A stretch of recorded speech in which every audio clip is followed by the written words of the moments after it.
Pemirsa, produksi padi di Denpasar terus turun dari tahun ke tahun. Hal ini disebabkan sawah makin menyempit dan pemerintah gagal menjaga lahan sawah di Denpasar. Karena Denpasar berkembang menjadi daerah permukiman terbesar di Bali dan pusat pemerintahan, wali kota dan pemerintah harus cepat bergerak mengatasi masalah ini.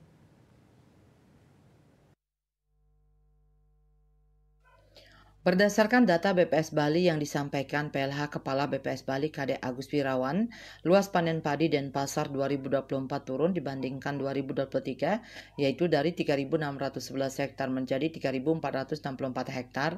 Luas panen yang berkurang mempengaruhi produksi padi.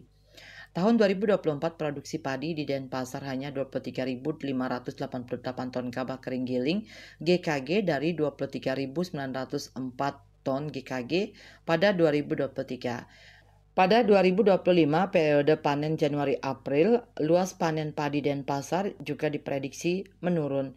Hanya 378 hektar yang mana pada periode yang sama tahun 2024 luas panen padi 714 hektar sehingga dengan demikian produksi padi Denpasar hilang separuhnya menjadi 2.835 ton GKG yang mana periode yang sama tahun 2024 produksi padi mencapai 5.176 ton GKG. Bisa dilihat Subak Penatih, Kesiman, dan Renon yang dulu dikenal penghasil beras kini disesaki bangunan. Jalur hijau kian diubah fungsinya jadi kawasan penunjang pariwisata.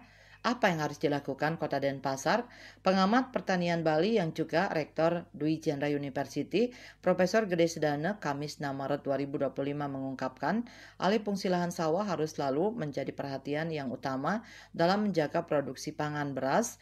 Ini penting selain menjaga eksistensi budaya Bali yang telah tumbuh sejak ribuan tahun lalu, yaitu subak sebagai sistem irigasi tradisional.